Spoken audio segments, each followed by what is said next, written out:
Welcome to Views Podcast. This is episode 6, everyone, at the amazing Glenmore Records studio. Thank you so much to Scott for helping us with audio, visuals, with like so much. And coffee. Everything. And coffee. Keeping us caffeinated.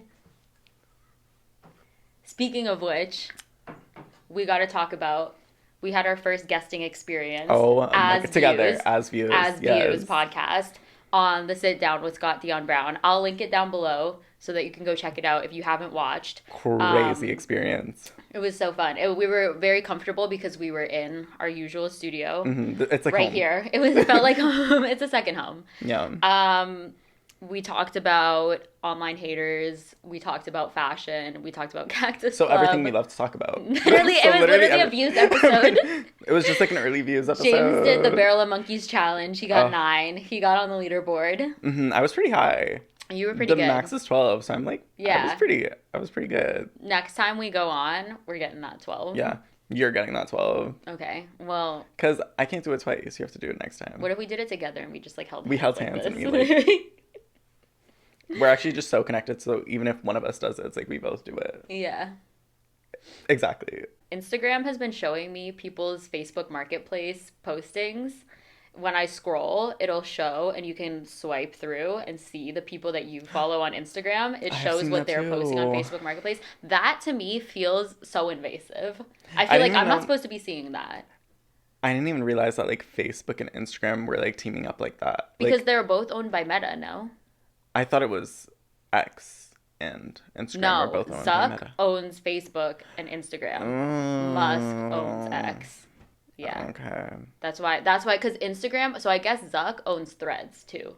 And it's like, I don't want my Instagram followers to know, like, what I'm selling on Facebook. No, literally. Like, that's for Facebook people. And none of it has been embarrassing or anything, but it's been so ordinary, mundane stuff. It feels like I'm looking into a part of their life that they did not consent to showing me. Because like, sometimes it's people I don't really know, or it's people that I do know, and it'll be like selling a candle for $2, and I'm like... Or it's like selling teddy bear for $5. No, I know, and I'm like, oh. Someone was selling a washer and dryer for like $1,000. I was like, wait, it comes as a set. Yeah. Wow. Yeah.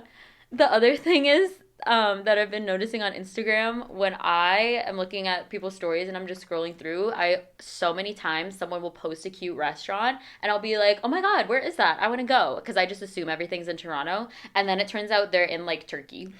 That's such a thing. I don't know why my TikTok thinks I'm in, like, British Columbia. At least it's still in Canada. Oh, it shows me a lot of ads, yeah. And I'm like, oh my God, like, oh, this place, this cafe with a lot of flowers. Oh, this is so cute. Like, I should totally go. And then it's like, in British Columbia. Oh, this lake looks so cool. British Columbia. And I'm like, oh my God. Stop trying to make BC happen. Yeah. Don't make BC. We've been over this.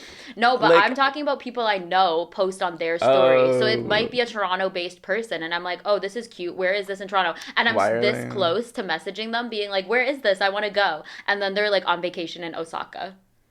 And that's where they're getting ramen. I was like, oh, okay. Oh, that's why it looks so good. Oh. I literally saw a post on a story without seeing who posted it at first. I just looked at the picture, and I was like, is this my apartment building? Turns out it was a WNBA player from Washington. Oh, at your apartment. I'm like, okay, tone deaf. Like, everything's not about me. At your apartment in Washington, apparently. Yeah. Wow. Speaking of high-rise buildings, people climbed up the Empire State Building. Oh, and then they got married. It was actually Grant and Ash. You know, that's what I saw. That's what I've been seeing. The only thing I saw about that was that it was actually Twink and a redhead that climbed the Empire State Building and got married. And they would, like, they would go all the way. It was actually Ash who proposed. Yeah. And they also had, like, a cute little flag. Yeah. I didn't know too much about that. Wait, Grant and Ash are, like, New Yorkers. I thought they, like, were very, like, they kind of gave, like, what's that other big city in America? Wyoming. San Francisco? Oh. Maybe that's just... Los Angeles?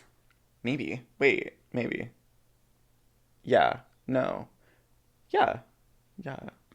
I'm cutting that. James doesn't know anything about American cities. Because you know how they do those street interviews and they make fun of Americans for being stupid? No, and but they're why like, would I care about America? Who won the Civil War? And they're like, America. But why would I care about America? Where it's a what's it called? It's like a conscious. It's a like a protest. to not know about America. It's an act of protest. I love those street interviews. Yeah. But, like, why would we hate on that when it's, like, giving us so much, like, it's giving us so much joy and laughter? That's the thing. And we kind of talked about this on the sit down, that even if someone does something stupid, as long as it's not harmful, if it brings me joy, I'm going to love it. I'll never hate on someone for being dumb if it's not hurting anyone and it's just funny. Yeah. You know? As soon as your dumbness starts to affect other people. Which it kind of does in America because of the way that they voted and such. It's also, if you disagree with me, you should get off this page because it's just not for you. It's not just harmful for America, because now it's getting harmful to us too, for the Americans. It's getting harmful to the entire world. Like, with this whole wildfire stuff, it's, like, so annoying, because it's, like, I understand their side, like, oh, like, this isn't our fires, and, like, you're affecting our people, and it's, like, it's affecting us, and not only that, we can't control where the smoke goes. As soon as the fire starts, we can't, like, blow away the smoke. Like, that's not how it works. It's like, they're like, we need to build a huge wall and it's going to keep the smoke out. Yeah. We need to, Canada needs to build big fans to blow the smoke away. Like, I don't understand what they expect us to do to stop the smoke from going towards them after the smoke has started. Like, that's... No, literally. It's like you're complaining about something out of our hands at this point. We're a Toronto-based podcast, and there have been a lot of wildfires in Northern Ontario. Very terrible. The smoke has traveled to Toronto. There were a couple of days of terrible air quality. And people were still sitting out on the patio. Yeah. I was like, stop. Nothing the patio psychosis. Going to a patio. They were like, well, it's my day off. I'm going on a patio. We actually went out on, like, one of the worst days. Yeah, but we were on a patio. Yeah, we were inside. Speaking of our adventures, we saw the Odyssey. We did. We went on a journey. Yeah, we journeyed home. We went on our own Odyssey to downtown Toronto to watch the Odyssey. We did, because we walked to the theater. That was a little taste of what was to come. I was channeling some primal version of myself because I was able to use a map. Walking to the theater. I'm so directionally challenged. But I really did that. I got us there, and we didn't have to turn around, nothing. We were always heading in the right direction. That's rare. That's so rare. Lightning That's in a rare bottle. beauty. That is capturing lightning in a bottle there. The gods were on your side. They really were. Wait, they were. Yeah. On my Odyssey. So, thoughts on the movie? It was pretty good. As someone who likes a lot of Greek mythology, it was pretty good. They did make some, like, from a lot of the books I've read, they've all had a lot of similar things. Sometimes there's little differences, but, like, a lot of things happen. Like, Odysseus is supposed to meet the wind god Aeolus to stop Poseidon's storm to get him home. There was no Aeolus in this one. My favorite, aioli. There was no aioli. Yeah, there was. Me when I get a dry sandwich. Yeah. So there was no garlic aioli, unfortunately. Yeah, which is it's funny that it was a 3-hour movie, but they still had to cut parts. Yeah. What was Christpher Nolan doing in the back? Yeah. Yeah. There was really only, like, 3 gods in that thing, and I swear there were more gods in the story at play. There was Hermes, but in the movie there's no Hermes. There's the only gods there are Athena, Calypso, and Circe. Yeah. Yeah, because at that point Circe's still a god. That was my favorite part, was Circe's Island. I won't spoil, but I was truly sitting there, like, jaw dropped when it happened. Yeah. I mean, yeah. It was like... There were... Like, I swear Circe's thing was it was supposed to be, like, she speaks whispers of things that you can almost understand. And that's, like, her spells. But she's just going, like, come back. And that's, like, her spell. And that's, like, yeah. I actually fully understood what your spell just said. Yeah. It said come back. Like, but that was kind of the whole movie, because it was modern English. He was saying my dad. Yeah. You know, dad. He was saying dad. Yeah, he said dad. Yeah. I mean, it was still a really good movie. I love Greek mythology. It was crazy. So I will always like a movie. And technically, they're not wrong, because you're making art based on whatever. So technically, you could just say that, one of the muses was talking through Christopher Nolan, and that was that muse's version of that story. So technically he's not wrong. Yeah, like in I anything. mean, it's an interpretation. It also, I think, was a modern interpretation, just through the language, also to make it more accessible to people and to make it, to get more audiences in, get more people invested in it, because they were telling the story. It kind of reminded me of when you read Shakespeare, and on one side it is Shakespeare's is originally the original dialogue, and then on the other side it's kind of the translation into plain modern day English. It was kind of like the whole thing was a translation, and also it is a translation. Like the Odyssey is in Greek, so that's why Tom Holland was like, oh, like people are complaining that I said dad, but like Telemachus wouldn't have said father either, because he's speaking Greek. So it is what it is. It was like, hey, hey, yo, what's up, yo, dad. Yeah. My favorite part was when Athena goes, wow, you've really been on an Odyssey. And he... My favorite part was when Athena started singing All For Us featuring Labyrinth. My favorite. No, truly, I don't want to downplay how shook I was watching it. It really was an insane cinematic experience. There were like so many things that were like artistically like whoa, where it's like very, symbolism and stuff. And I was like, that's like, I went in here not expecting like that much symbolism in the film. I was like, wow. Yeah, and it was action packed at the same time. It was deep, but it was also very action forward. I was on the edge of my seat for basically the whole 3 hours. Yeah. And I would say definitely like it's not a movie for kids. Like I would definitely say that. But I didn't look at the rating. I didn't look at the age rating. It's like rated not R, but probably PG-13. I don't know. I mean, PG-13 is even still like when I was 13. There's just a lot of violence. People, there was like gore. Yeah, true. There was gore. In the battles, I don't think it's like PG-13. I don't know what it is. They didn't maybe check rated age, adult. What? But like we look at like adults.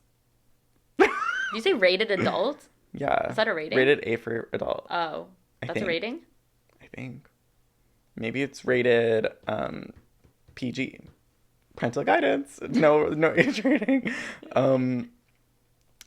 We have to look at the rating. Well, all of Christopher Nolan's movies are a little bit dark, a little bit, and also like complicated. So it's not, kids wouldn't even understand what's happening, to be honest. I mean, The Martian was PG-13 because really all that's like bad that shows. Is that Christopher Nolan?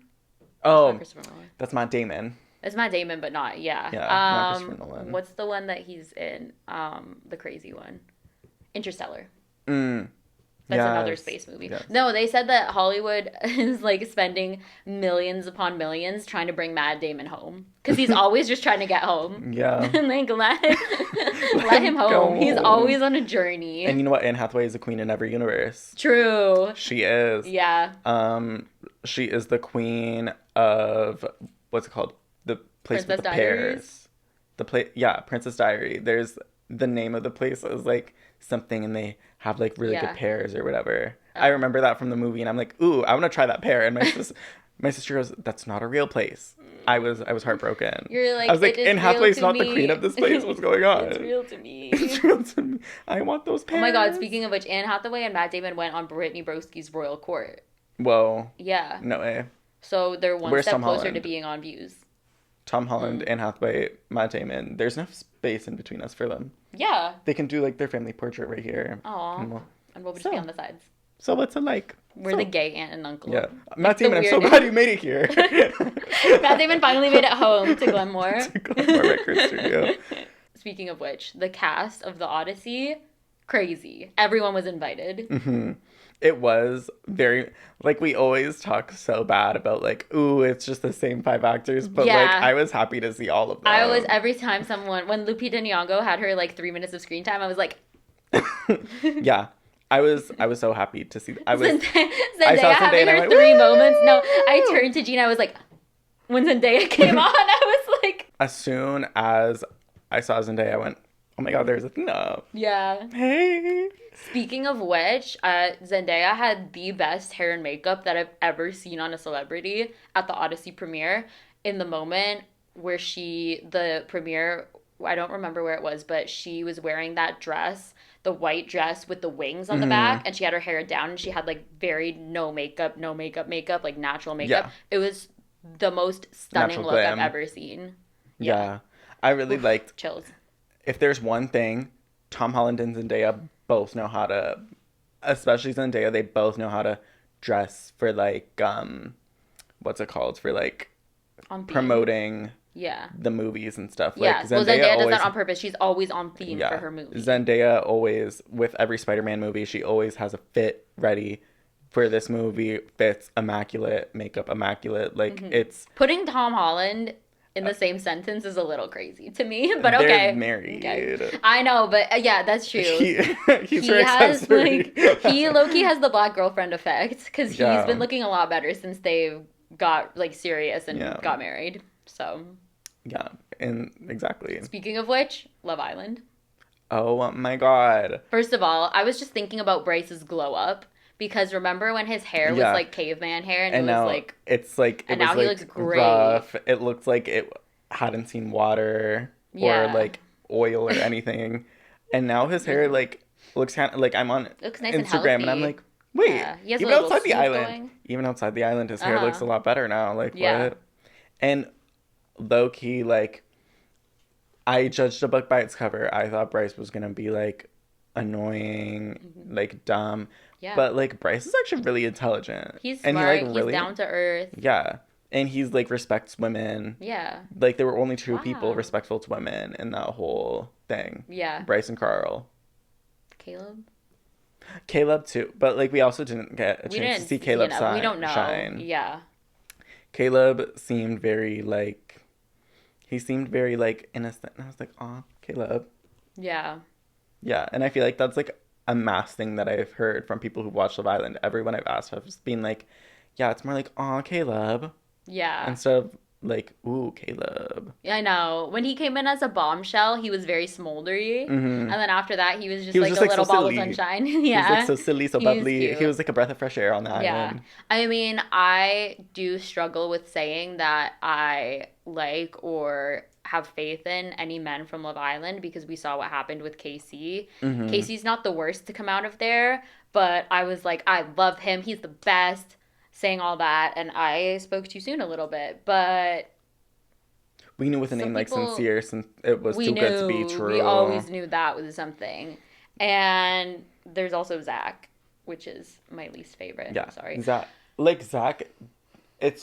he's like one of those people that don't do things to an extent like Sincere, so you can't be like, oh, like yeah, but like it's subtle, it's the undertones, it's the subtle, and it's like the microaggressions. It builds up, and I'm like, oh, now I'm like, okay, like now I'm like really mad at you. And I love Trinity, but she released a statement, and I don't dislike her for this. She did release a statement being like, Zach was very kind to me. He's a good person. The hate he's getting is unwarranted.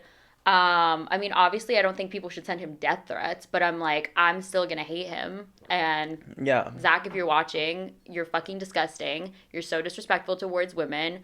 I don't even think he's gay, to be honest. First of all, we don't claim him. Second of all, I don't think he's gay. I think he truly just is like so disrespectful towards women, towards black women. Like the misogynoir, the way he just like subtly shades Trinity because he's like jealous or something that his friend has like found love. He was with Kata just to play the game. They hate each other. There's a clip, I'll insert it, but it was posted on Crave. Zach is like leaning away from her, and then she asks like, did you think that we would have such a strong connection, or you would find such a strong connection? He's like, I thought I'd explore more. I thought he's so low energy when he talks to her. He can't give her the time of day. The way that he reacted, I'm going off, sorry. The way that he reacted when the girls chose to send Gabrielle home, and he was like, instead of being like, I disagree with your decision, he was like, it makes no sense. It makes no sense. Kenzie should have gone home. And then he was like acting like the way that you could tell that he's acting like, well, women are stupid. This is why you can't let girls decide anything. You guys are stupid. It makes no sense. You guys make no sense. Instead of just being like, I disagree with your reasoning, but okay, or being like, I'm upset that you sent my friend home, that was really hurtful. He can't like express himself maturely. He just resorts to like shooting people down. I'm honestly so happy you're passionate about that, because I'm passionate about like people's hate on Kenzie as well. Like girl. She does Kenzie, she does messy things. That's also what you get when you watch Love Island, but it's like there's her relating her to Sincere, and there's people.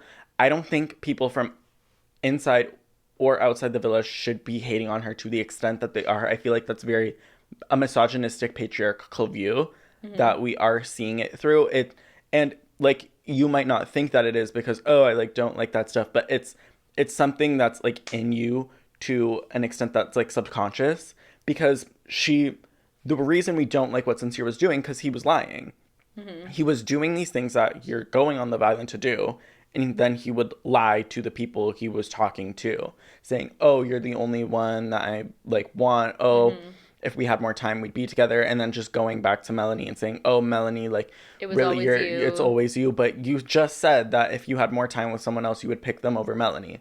And it's like, no one's really forcing you to say that. Why would he say these things? No one's forcing you to say it. You know, in this hand, I have cookie dough ice cream, and it's my favorite. And then, but there's pistachio ice cream, and I've never tried pistachio ice cream. So I'm like, oh, let's try that. Yeah, I like pistachio ice cream, but I still want my chocolate chip cookie dough. If I have two fishes. Like, yes, Kenzie lied one time, but she never always lied. And I feel like people will then bring up, oh, well, she told Caleb that she saw life outside the villa with Caleb.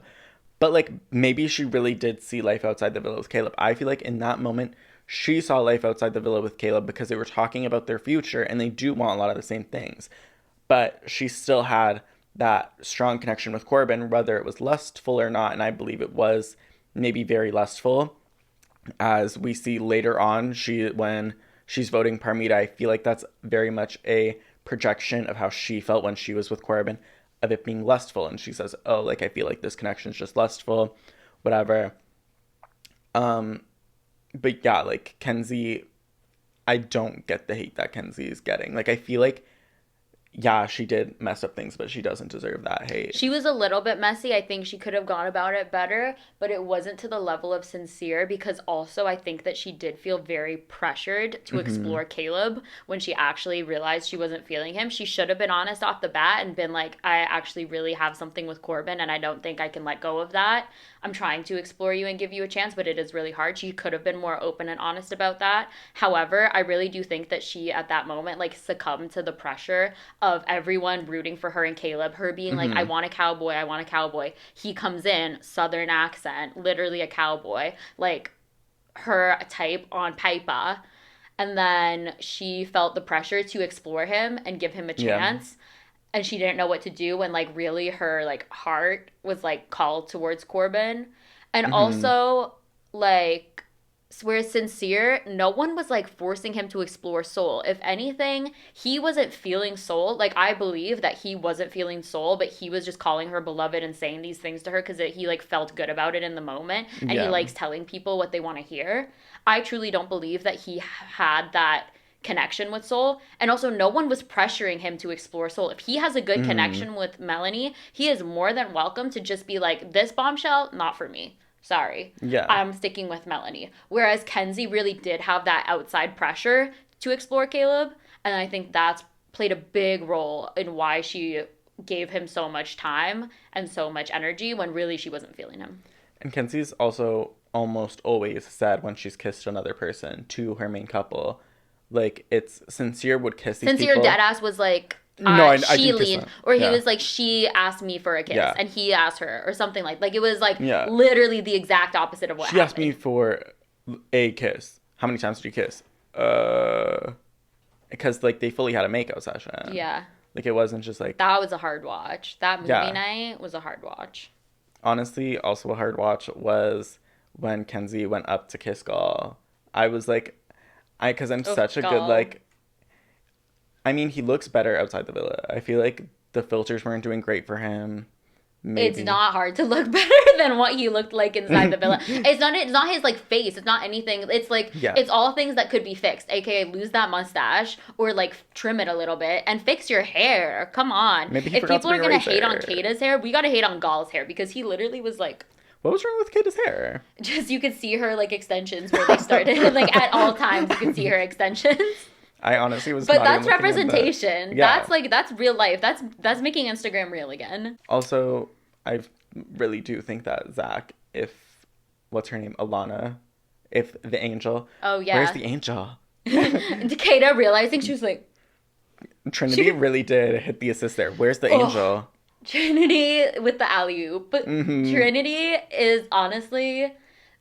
Having Trinity on the island is the closest that we will ever get to having me on the island. Because she said, no, I don't want to be on the island. And I'm glad that Trinity could be there to say exactly what I was thinking at all times. Like when, or I think this was Kata and Trinity, the guys were like, oh, but you're hating on him. And Kata goes, and I do it again. Like, this is also one of the first seasons of Love Island where almost everyone is Gen Z. I guess Bryce maybe isn't, but like Trinity, Kata, Anaya, they're all, Corbin, Caleb, they're all very much Gen Z. And so especially in the girls. And they're like our Gen Z. They're like our age they're like young Gen Z, not like Zillennials. I feel like the other ones might be Zillennials.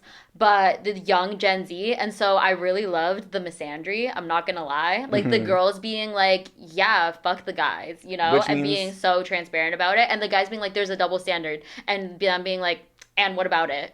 And it's also not a double standard. Like, the guys make, like, weird moves. The guys also will be like, it makes no sense. The guys just aren't smart. And that's the thing about Zach being like, when they sent Gabrielle home and he was like, it just makes no sense. And I'm like, we just explained it. They just explained it to you. Melanie had a whole speech explaining their reasonings for why they're sending Gabrielle home. He says, it makes no sense why you'd send him home. Were you not listening? Probably not, because you're fucking disrespectful. It's because the guys expect the girls to, like, conform to them. When it's like, why aren't you just making moves that make me want you? Exactly. Yeah. And it's like, you also heard it when they were making breakfast. Oh, I never do this. Oh my gosh. Like, Zach now being I come here, now I have to do this. And Bryce is like, I actually like it. Yeah. Bryce it's like, Zach, you just need to be single because you don't respect women enough to, like, you don't want to care for a woman. You don't want to have a woman in your life that you put first. You don't want to, like, cater to a woman in any way, shape, or form. You think that's, like, demeaning to you when really that's just what a partnership is. You don't want to even make it official. And the situationship thing, woo, girl. The situationship, and that's like Trinity being like, Kata being like, we're like exclusive but like not boyfriend girlfriend. Trinity goes, what does that mean? Me. So a situationship. So a situationship. Yeah. And then she just smiles. Oh, Trin. I could never be on Love Island because low-key I'd just be eating on my phone. That'd just be me. I literally, well, because there's nothing to scroll, but I'd be scrolling like through the camera through my pictures. Yeah. I do that all when I reach the end of TikTok and I'm like, time to go on pictures. Time to relive. Time to reminisce. I remember that picture. You're like, ooh, I like that outfit. I wore it yesterday. Ooh, that's a good pic. Speaking of Gall, though, him and Jen.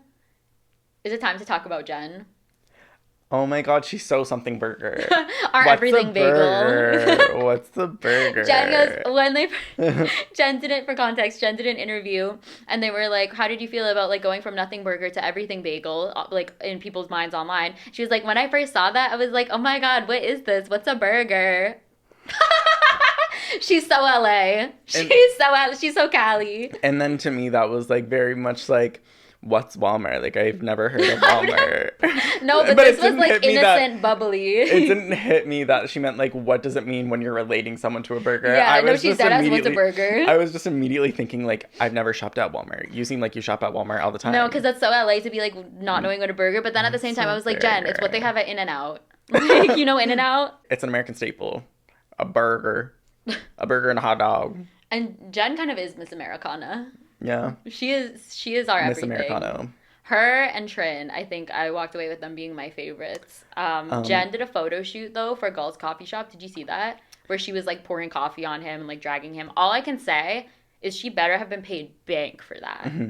But it's also, like, I never thought that I'd see this, like, crazy crossover where it was literally just, like, Jen, Jaden, Kenzie, Gull, and they were having a pool party. All the blondes. And I think there was one other guy there. It might have been Dylan, but also... Because this season of Love Island was acting like blonde was, like, its own race. Blonde is in. Blonde is in. Because every time, it was, like, everyone was, like, every time they had a bombshell, it was, like, a blonde woman. Well, no. Who? Jaden? Jaden and Kenzie. Jaden, Kenzie. And they had Soul. And they had... There was no bombshells this season. It was a flop. To me, that was a lot of blonde people. That was more blondes than we needed. Clearly, that, like, to me, just made it feel like that was so many I feel like blonde there's people. always the token blonde. Yeah. Like, it was Kenzie. Last season was Iris. Or Hannah, also. There's always at least two Taylor blondes. And then Liv. Yeah, there's two blondes and they joined together. We were also talking about it where it's like they had a dumping every time someone was single. So you had no one to explore that was outside of a connection. So it just made Kenzie exploring feel like really weird. Yeah, because other people were just staying in their couples. This was a very predictable season of Love Island, I will say. The drama was funny and the people on it were funny and likable, and it was good overall. But in terms of the actual show and the dating aspect of the show, it was so predictable. Every recoupling was like you knew exactly who was going to recouple, and it was always like they stayed in the same couples, and then there would be like one single, like when there was one single, Kenzie was the one single girl, and the only person who had to pick a new couple, who picked a new couple was Corbin, and he picked the one single girl, Kenzie, and then Sean went home. Like it was like, and it's like now there's no one for Kenzie, because now everyone who's single is gone. Like there's no way for anyone to explore if every single person's gone. And then it's like, oh, take it from someone else, but they have a strong connection. You can explore that, but they have a strong connection. So in the end, you're exploring for nothing. Yeah. Also, you know what was irritating? There was a lot of dumpings where they would just dump entire couples. But the main dramatic part of the dumping is when you split up a couple and you force someone to be single and you send their connection home, but they have to stay there. Just sending home a couple, well, then you're still in all of those strong couples. So, like, you need to leave someone single and then have a bombshell come in for them. Don't send home the entire couple, because then you're just keeping all the numbers even. You got to have, like, a few single people to, like, mingle about and explore bombshells and explore each other. Yeah, it's just my 2 cents. Yeah, no, I agree. You know what else flopped this season? I'm so sorry to say it, but After Sun flopped. A lot of people are hating on After Sun, and my biggest flop was that they did not have Ariana Madix on once. And that's my favorite part. That's the only time I watch After Sun, because I want to hear her thoughts. They tried to be Ariana Madix. She's a big fan of the show. They tried to... They were bashing on Melanie. They were like, blah, blah, blah, Melanie this, Melanie that, bashing on her. And then the next episode, Brands, I really need you to stop bashing on Melanie and bashing on their couple.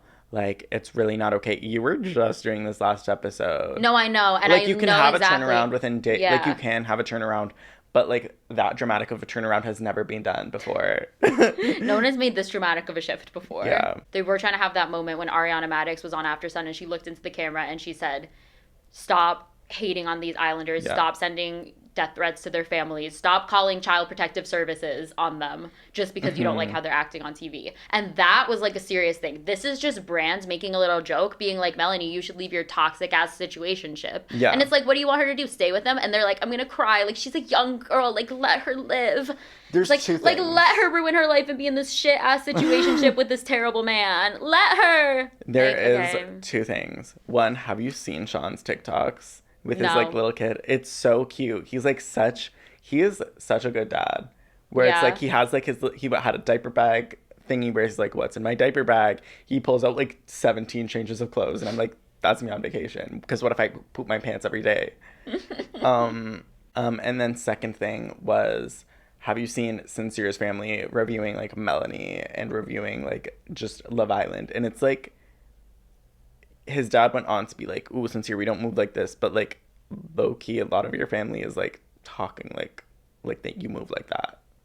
Sincere's dad was very super nanny. He was like, you guys are in a crisis. I'm on my way. I'm on my way.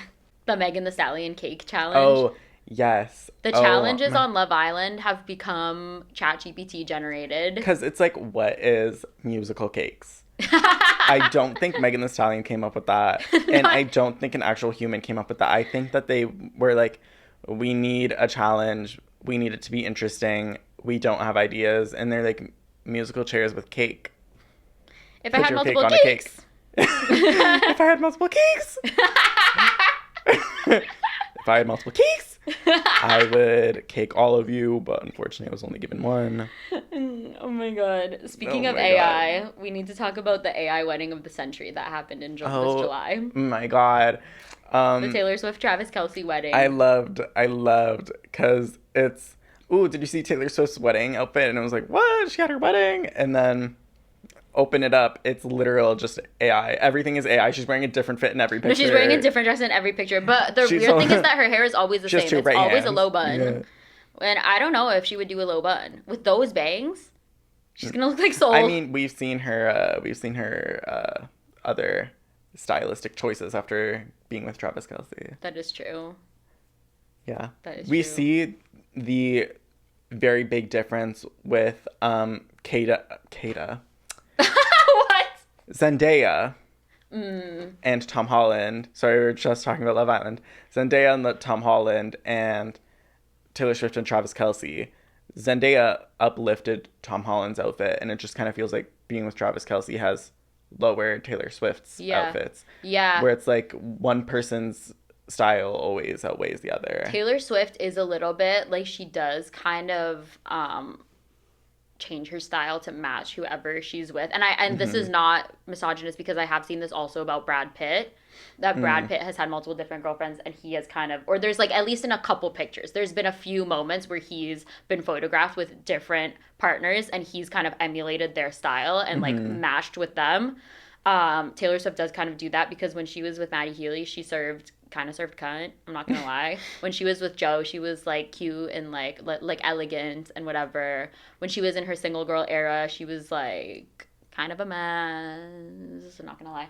But Swifties don't come for us. We listen to Swift. Era, we listen to Taylor Swift. Don't come for us. I literally listen. I will never not talk about Taylor Swift. Yeah. I'll never not talk about Taylor Swift and Maddie Healy because someone posted and was like, their story officially ends now. And I was like, divorces exist. Like, she could still, there's still a chance. Like, I'm Taylor Swift and Maddie Healy truther. Don't come for me. Don't come for me. But their situationship haunts me. They were pining after each other, maybe on and off, but on and off for 10 years. And then they got together, they had a whirlwind month, and it all got fucked up. And they, like, never spoke of or to each other again. I actually never heard of the Maddie Healy and Taylor Swift drama. We'll have an episode on that. Yeah. I'm not even kidding. I made a slideshow about it for let's our slideshow Let's bring on any Swifties. Ask and we'll bring you on for next episode. If you want to talk about the 1975 and Taylor Swift discography crossovers and parallels, talk to me. But moving on to her wedding, I want to see the pictures. Like, I'm sorry. This is the thing. I'm like, just release a couple pictures. Just feed us a little bit. Like, I know they want it because the thing is, they already had that shit at Madison Square Garden. Like, that's not private. Like, we already know it happened. And they're like, oh, and people are releasing pictures of, like, some things inside. Some things have been shown. There was, like, a picture wall with them and, like, their white dog. Like, I don't know, their fluffy dog. I've seen that. And, like, the monogram of, like, the T&T. Like, we've seen some things already from inside. So it's, like, just release like a few photos on your Instagram. Like, I don't know. And it's so funny to me because it's so much of like that Big Mouth clip where it's, hey, like, we're having our wedding this day, this time, but please no paparazzi. Where it's almost like Big Mouth where it's like, you're not invited to my birthday party, but I'm gonna leave the back door open because I love the drama. Yeah. Where it's like you're saying don't come, but like then you're giving the date, time, address. You're like, don't. They're like, no, guys, don't give us any attention. Oh my god, no, please don't come. And then it's like, but here's where I'll be. Here's the time. Yeah. If you want, like lineup starts here, and you can start taking pics at like any time that you see us.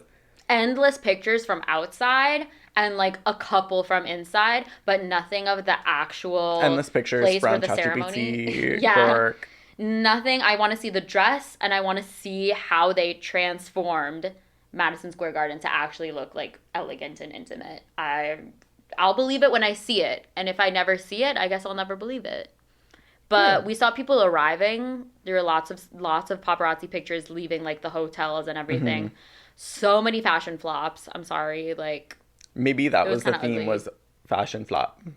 I know. Or what if it was like it was like Met Gala flop. What if it was like that was like just a front, like that was like, ooh, like you see I'm having a fashion flop, and then they get to the venue and they like tear away and it's like, ooh, and it's like a stunning gown. Gorgeous gowns. Well, yeah. I've gotten all my news of the wedding and also most of my pictures of the fashion from the Kelce brothers Instagram. Because they released like an official statement being like they got married on this day at Madison Square Garden. Adam Sandler officiated. I'm like, this wedding is Mad Libs. He's wearing his basketball shorts, his baggy basketball shorts and a t-shirt. And this wedding is literally a Mad Libs because it's like I'm gonna get married at, or it's like that game like MASH. It's like I'm gonna get married at Madison Square Garden to Travis Kelce. Adam Sandler's gonna officiate, and I'm gonna sing Blank Space. Like, yeah, it's choose a noun, person in the room. Ooh, Adam Sandler. No, and Karlie Kloss was there. Wait, when are we going to do that as our activity? Let's do a Mad Libs. Karlie Kloss was at the wedding, which is crazy, if you know. If you don't know the lore, so there's other lore. No idea. Karlie Kloss and Taylor Swift, what we do know is true. They were best friends during the 1989 era. They had a falling out for some reason. I think it was because Karlie Kloss sided with, or was very close with, this guy that bought Taylor's masters out from under her music, and had, like, talked endless shit about her. And Taylor was like, I can't be friends with you. However, there is rumors that they also dated. But if Taylor Swift was gay, I feel like we'd know by now. She'd have written 8 songs about it. So I don't know. Because no way she wouldn't get that, like, get the clout from that. I know. It's also when you said Carly, like, my brain immediately went to, like, Carly Rae Jepsen, because apparently she's, like, doing stuff. She's like doing more music. She's coming out with music. Yeah, she's, like, doing stuff again, and I was like, wow. Yeah. Whoa. She might have been there. She actually wasn't a one-hit wonder. She had that other song, too, I think. She actually has good music. I've only listened to the one with oh my god, it was her original, like, whoa. Call Me Maybe? Call Me Maybe. Of course, yeah. That's, like, the one. But then she's had other songs, she's a good pop artist. Yeah, I didn't know that until she came out with that new stuff later. And then I started looking back at her old discography because people online were telling me to. And, yeah, she's cute. She's a cute vibe. I honestly didn't even realize she was still making music even after Call Me Maybe. She had a resurgence in, like, 2020 something. Yeah. I wouldn't be surprised if she was at the wedding because the guest list was made by Random Celebrity Generator. And it's also, like, I feel like they were both very Disney at the time. Carly Rae Jepsen, well, at least... Like, kind of, not kids bop, but, like, very, like, age-appropriate pop. You know? Yeah. Like, I mean, accessible pop. Yeah. For young kids would like. Mm-hmm. Yeah. Millie Bobby Brown was at the wedding, which brings me to my next point. Millie Bobby Brown and Louis Partridge have been doing press for their new film, Enola Holmes, like, 6 at this point. Have you seen the videos? I have not seen the video. I started seeing a trailer, and I got to, like, 2 seconds in, and I'm bored. No, not the movie, but the movie is whatever. But the videos of them in interviews, I've not. Millie Bobby Brown, her foot stays on his neck. She is, like, always coming for him. It's hilarious. She's like, Louis thinks he's in his peak right now. And, like, he won't text me back. On that toe. Please tell me you know what I'm talking about. Where it's like, ooh, I know she's stepping on that toe bad. Oh, I'll insert the picture. I'll insert the tweet. Those. Ooh. No, but I think it's because Louis Partridge, well, this is probably not true, but I think it could be because Louis Partridge dated Olivia Rodrigo. They broke up. Millie and Olivia, I don't know if they're friends personally, but I think Millie is an Olivia Rodrigo stan, and Olivia Rodrigo's album just came out, like, not bashing Louis, but, like, she's very heartbroken over that relationship, and it seems like he was maybe kind of the problem. And so I think that Millie is, like, shading him because she's Team Olivia. Wait, so what's the timeline there? Because when did Olivia Rodrigo date Louis? Like 2023-ish, after Guts came out. But then or, like, while Guts was coming out. She had already written Guts. Millie got married in, like, 2024, 2025. Yeah, well, not to Louis. Oh. You thought Millie was married to Louis? God, no. She's married to Jake Bon Jovi. Wow. Louis is just, like, her friend. They kind of have but her and Louis kind of have a Jen and Gal dynamic. Guys, I'm not out of touch. I just get people confused sometimes. You're out of touch. I literally just yesterday confused Christopher Nolan and Matt Damon because Christopher Nolan. That was today. I've been doing it a lot. You confused yesterday with today also. Because Christopher Nolan directed the movie that Matt Damon was in. So I'm like, it's just, the lines were too close. And I was like, oh my god, it was Christopher Nolan at the FIFA game and it was Matt Damon. And I was like... Maybe Christopher Nolan was. Matt Damon made it to the...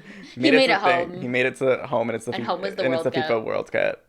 Well, I want to talk about the Olivia Rodrigo-Louis Partridge breakup. Let's do it. So they were together. She finally was like happy, allegedly, because she's been in a lot of terrible relationships. And then they broke up, and she released this like really sad breakup album where it's like half happy songs from when they were together and half breakup songs from when they broke up.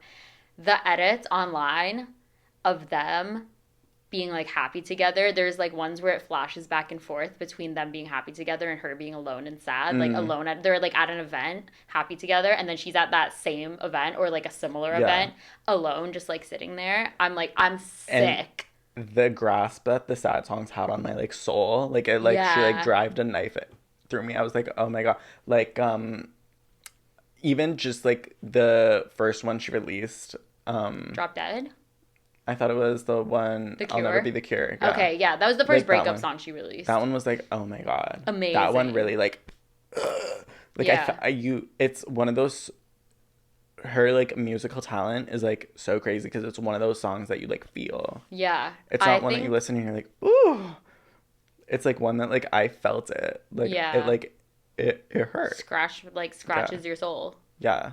I think Olivia Rodrigo is like the voice of our generation. I'm not gonna lie. And I think if you actually pay attention to what she's saying in her music and you listen to her lyrics, because she talks about breakups and heartbreak, but she talks about it through this lens of like, she's not just being sad over a guy. Yeah. She's talking about how love and the idea of love affects her as an individual, affects her sense of individuality, affects her sense of purpose in the world. She talks about like beauty standards for women, how hard it is, how you feel growing up, how you can feel dejected by like your past your prime. She talks about so many different things and like truly what it is like to be a teen and then now a young woman in the digital age. And she is very much, I feel like we can relate to her a lot in a lot of the things because she is our part of our generation of being in the middle of the Gen Z,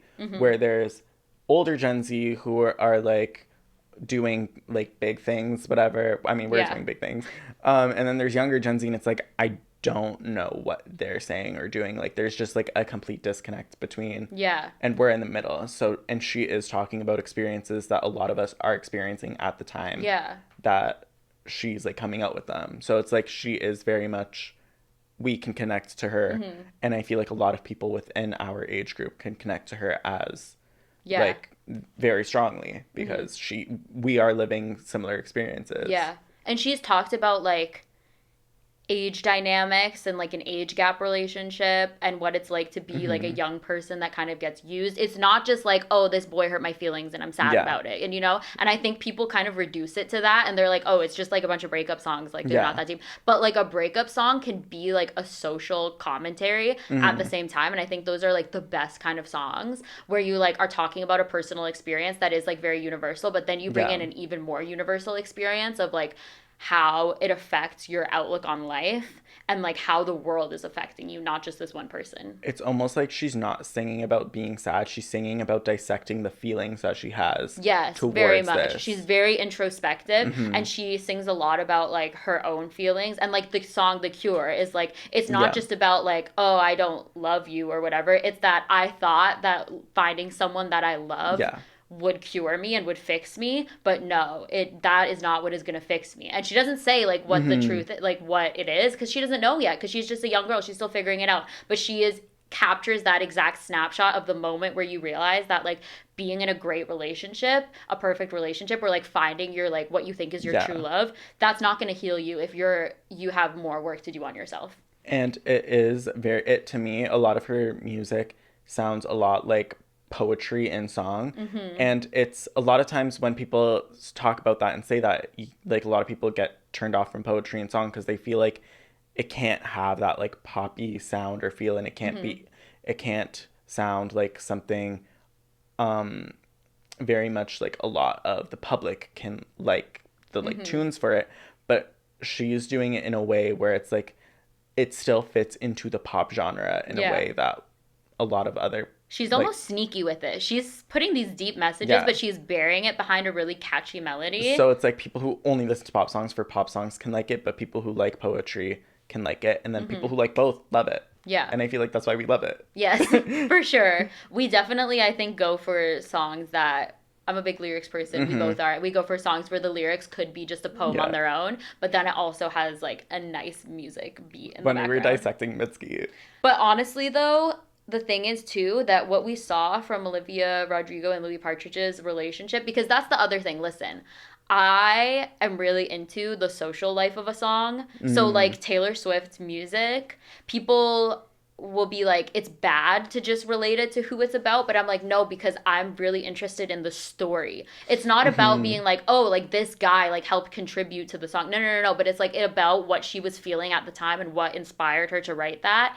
It gives the song even more life than just listening to the words and like dissecting the words in a vacuum, you know? And it's like, you can't, like, realistically, that person did bring on those emotions. So it's like you can't make art talking about how you feel without it having anything to do with the person who made you feel that way.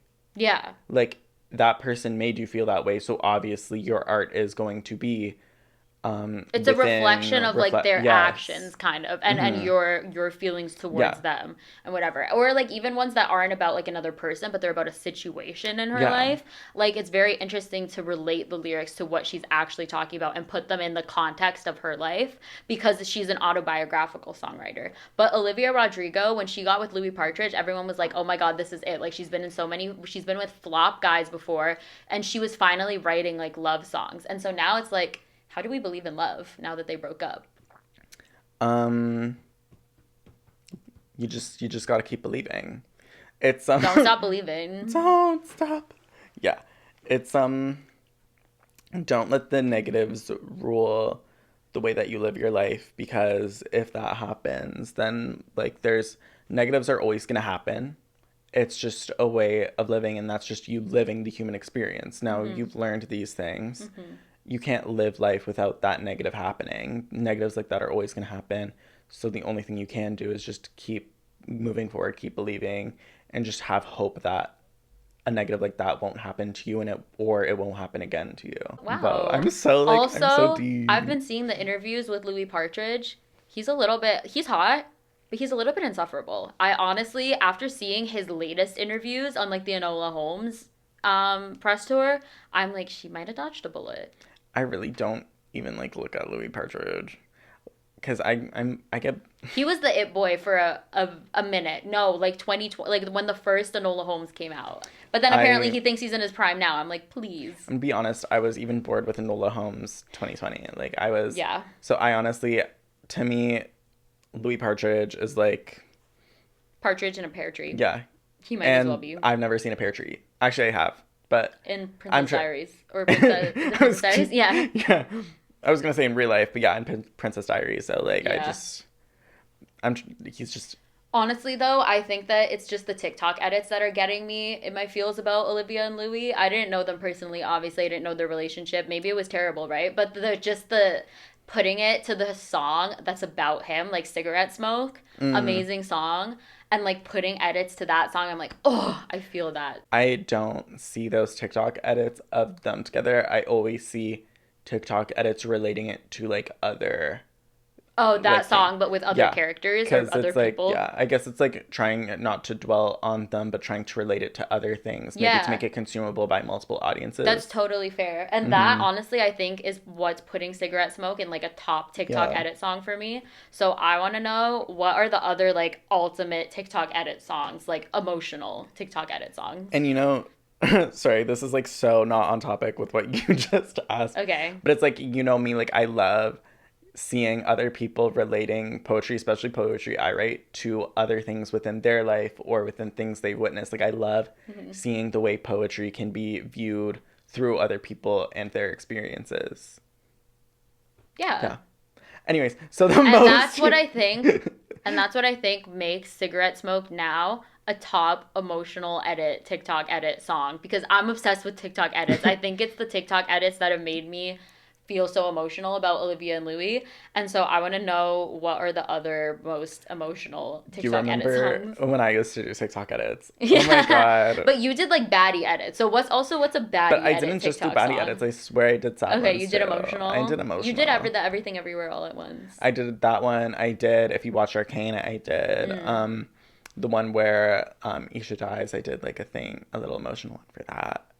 I do some emotional ones. Yeah. Yeah, I did actually a lot of emotional Arcane ones because I was like, oh my God, like this like really does pull on the heartstrings. And I've seen a lot of emotional TikToks for Arcane edits. Let's pull up my edits on TikTok.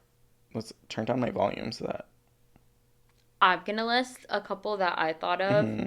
I talked about this last episode, I'm pretty sure, but the Noah Khan edits to the song Willing and Able. He says, I wish you could know me. I wish I could know you much more. And then it's about like two people that have gotten distant, and that's what the song is kind of about. Two people that don't talk to each other anymore, but he's like willing to rekindle that if the other person is willing as well. That's a really good one. Champagne Coast, summer of 2024, when that Love Island season 6 came out with Leah and Serena, there was like Serena Cordell edits to Champagne Coast by Blood Orange, and there was Leah and Rob edits. So good. They're so good. And then Ethel Cain. Honestly, anything Ethel Cain, always amazing. The song Dust Bowl by Ethel Cain, there's an edit from The Bear to it. And it's amazing. Also, Wise Man by Frank Ocean. Anyway. So many of I guess it's just been so long since I made these edits. So a lot of the audios are gone. But one that I used twice was Duck Kukim. I think I said that right. Where it's, it's not even like, I don't even know what the lyrics are, if there is lyrics, but it's just like the audio just sounds a little sad. Where it sounds like, da-na-na-na-na, da-na-na-na-na, dun-dun, da-na-na-na-na. Yeah. Where I barely made edits with like lyrics to make them sad. And a lot of the edits I see on my free page aren't that sad, so I'm like not the greatest.